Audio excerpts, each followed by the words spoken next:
ಮಕ್ಕಳು ಬಿಸ್ಕೊಂಡು ಐಸ್ ತಿಂತಿದ್ದಾರೆ. ಅಮ್ಮ ತಿಂದು ಹೋಗಮ್ಮ.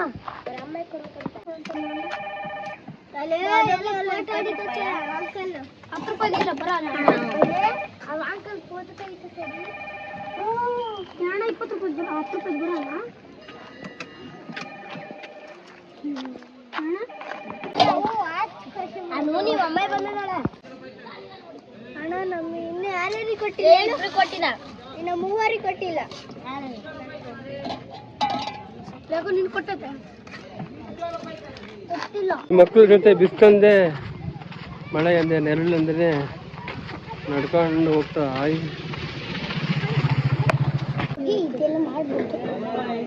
ಒಬ್ಬೊಬ್ರು ಹೋಗ್ಬೇಕು. ದೇವಸ್ಥಾನದ ಪಕ್ಕದಲ್ಲಿ ಒಂದು ಸುಂದರವಾದ ತೋಟದ ದೃಶ್ಯ ಹೇಗಿದೆ ನೋಡಿ. ತಪವನ ಅಂತೆ. ಈ ಮಕ್ಕಳು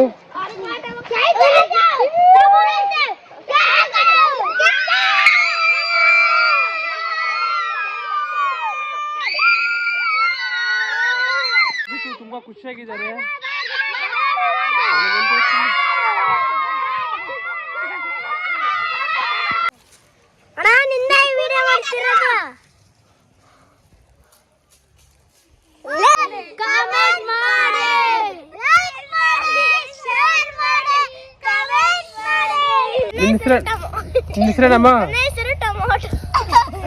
ನಿನ್ನ ಹೆಸರೇನಮ್ಮ?